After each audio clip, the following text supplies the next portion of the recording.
What's up, guys, and welcome to the channel for the pre-match report of the Champions League game versus Atalanta. I just want to say thank you for all the support on the last video. Obviously, I'm not doing this for views or anything. I'm just doing this because I enjoy it, and it was so good to just see 40 people. I mean, that might not sound like a lot, but for me that means a lot, and thank you. But if you have the time, can you just click that like button? Let's try and get 5 likes. A little bit ambitious maybe, but I mean, you gotta start. Well, you gotta shoot for the stars and land on the moon.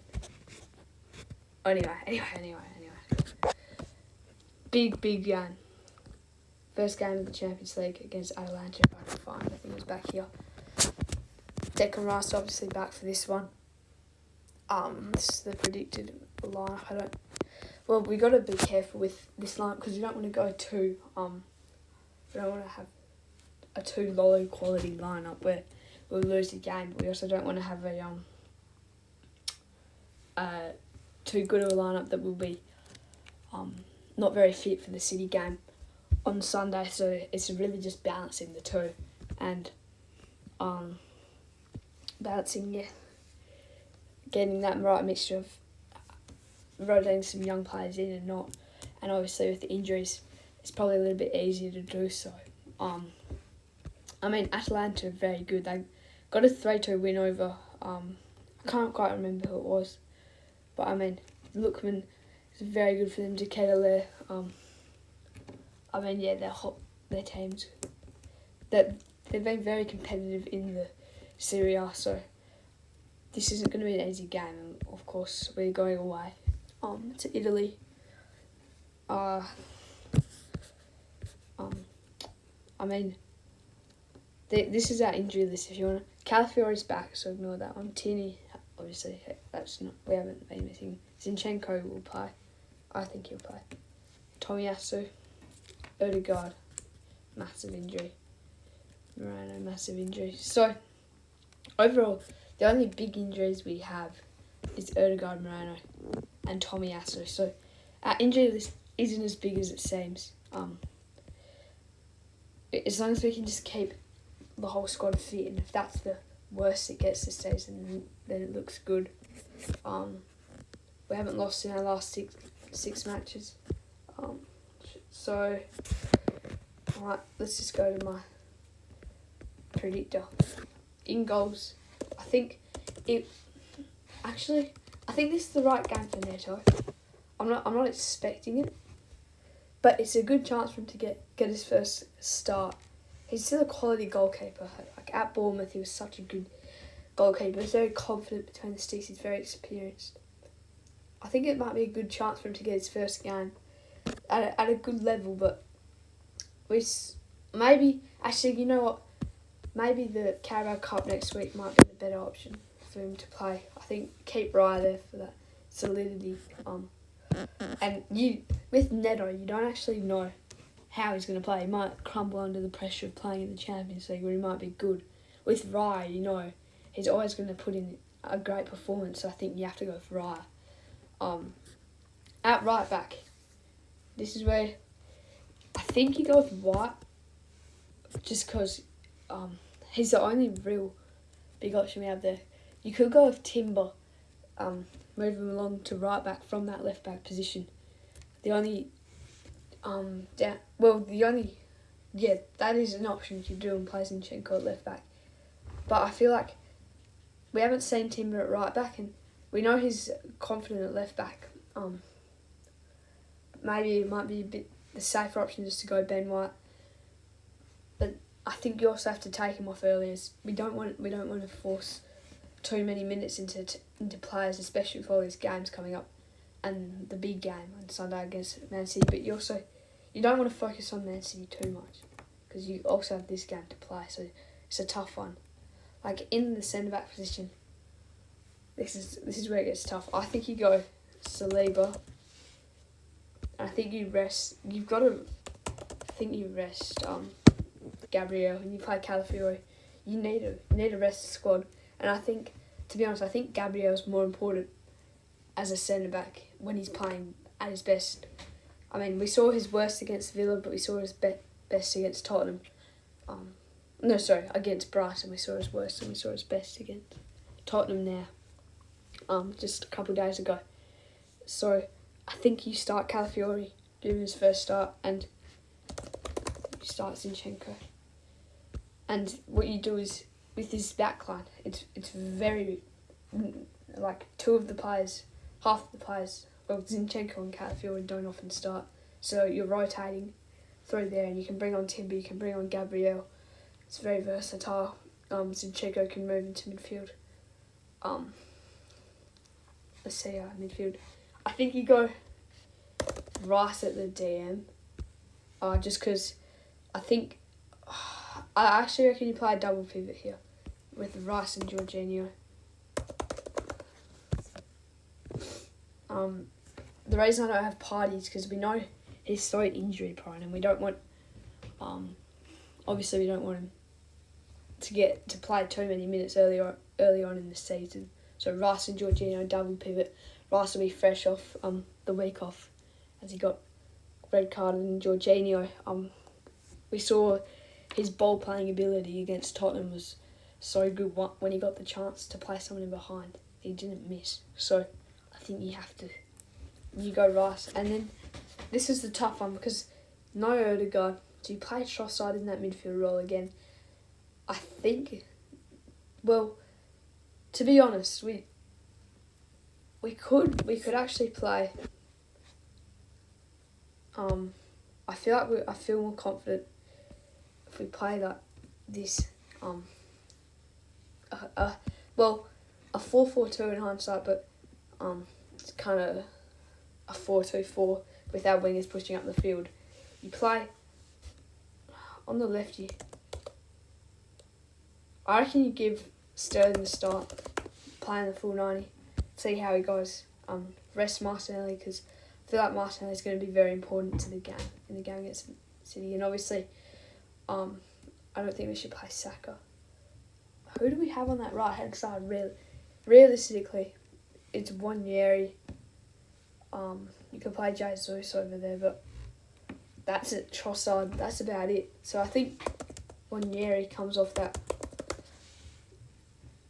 right-hand side for us, and maybe if we need, we can play him in attacking midfielder role and push Sterling up the pitch and kind of have like a 4-2-1-3.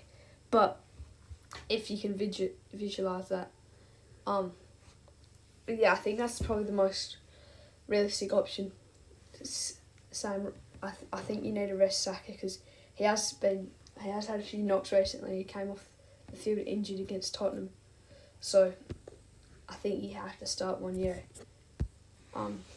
Obviously Trossard and Havertz. I think Havertz hasn't had any injury problems, and if we actually, I'm going to start Jesus. We saw last year in the group stage he was very good off the starting, especially against like PSV, for example, in that 4-0 game. But I mean, I think Jack, you need to give. This is the chance to give time to more players around the team, and obviously we have a very strong bench with the likes of Martinelli, Trossard, Saka, Gabriel, Timber, Partey. Like, it's not like this is the best we can put out. Obviously, we're rotating the squad, getting it, making sure we're not too unfit for that City game coming up. And obviously, fitness is going to be key to succeeding in this season with all the fixtures. We're in 4 competitions, obviously. The 2 League Cups, the Premier League and the Champions League. So it's going to be really hard to keep people fit. But if we can just keep a good squad out every week, I think that'll go a long way. Should we just look at the Champions League results from last night? Obviously the big one was AC Milan versus Liverpool, where obviously Liverpool won that game. But if we can go to all matches here, PSV, Juventus versus PSV, Juventus looked really good, and there was that kid they got from Bayern Munich, I can't quite remember his name, I'll see it here, Yildiz. He was so good on the ball. I mean, his ball playing was really good. And I mean, Juventus are going to be good. Yeah, obviously it was a pretty easy win for Juventus. They kind of put PSV away. Aston Villa beat Young Boys. And it was interesting to see this one because Aston Villa, obviously, they haven't spent much time recently in the Champions League. But they played really well. And 2 disallowed goals as well, which meant, obviously it should have been 5-0. Onana scored a really good goal from outside the box, just put it away. Tielemans and Ramsey, the other goal scorers. I mean, this was a good start for Aston Villa and Young Boys, not so much. Milan versus Liverpool. Obviously, I thought Milan, with that early goal through Pulisic, I thought maybe they'd be able to put together a win, but obviously Kanate and Van Dijk, the 2 centre-backs, scoring, and Szoboszlai as well. Kind of Liverpool always they ran away with that game, and deservingly so. Bayern Munich 9, Domino Zigbreg, I definitely said that wrong, 2, and both their goals came within the space of a minute.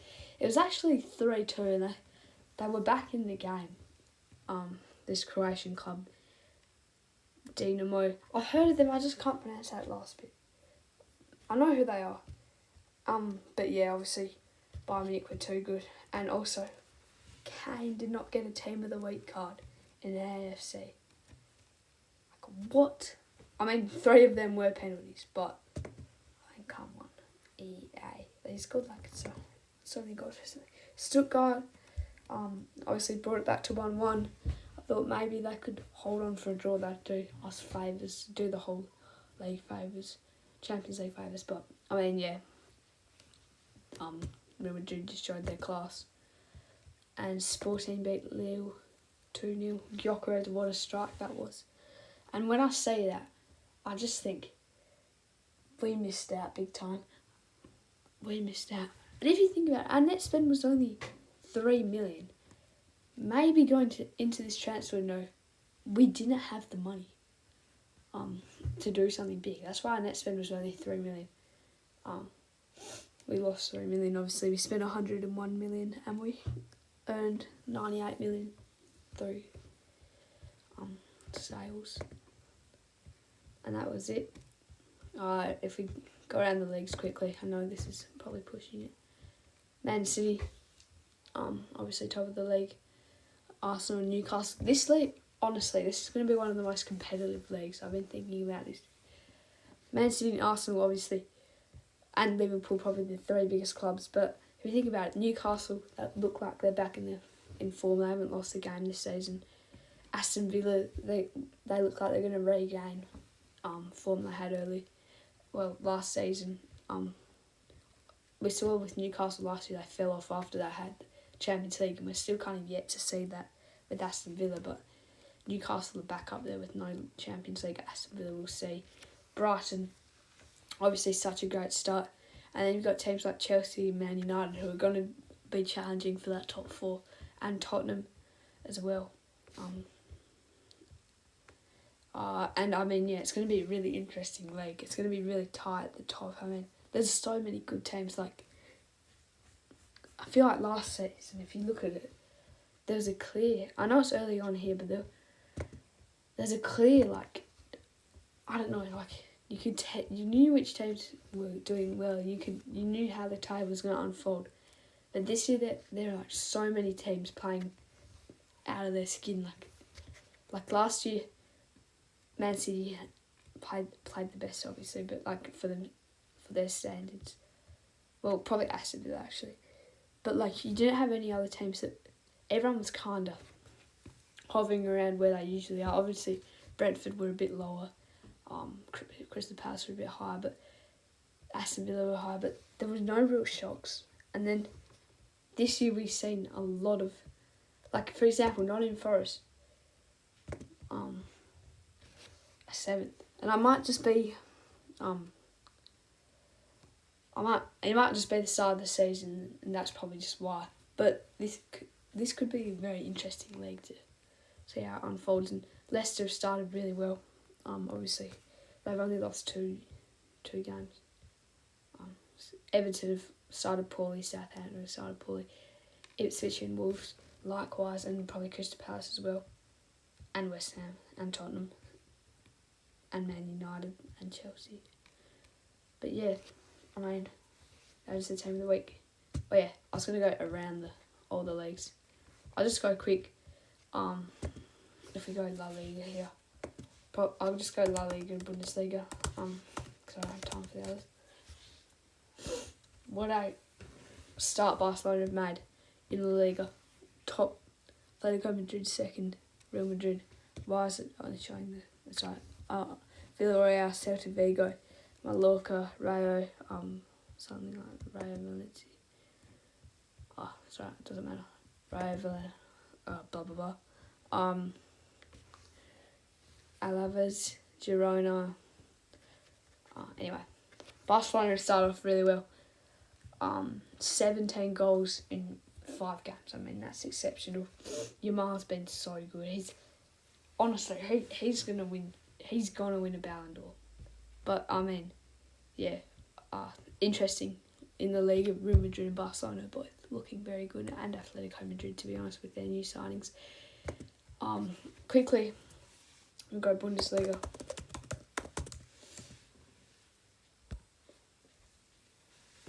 And Bayern Munich off to a good start. Dortmund close by, and Leipzig beat the Invincibles in Leverkusen, who are 5th. Heidenheim are just climbing. They finished 10th last year after their promotion. I think that's being promoted and being their first time in the Bundesliga. I could be wrong. Actually, more than likely, yeah. I've got more chance of being wrong than I am right. But Heidenheim keep climbing, and if they make the Champions League, that'll be similar to what Union Berlin did, and maybe Girona and stuff. Yeah, man. Thank you guys for listening to the Gun Report, and I'll see you in the next one. Bye bye.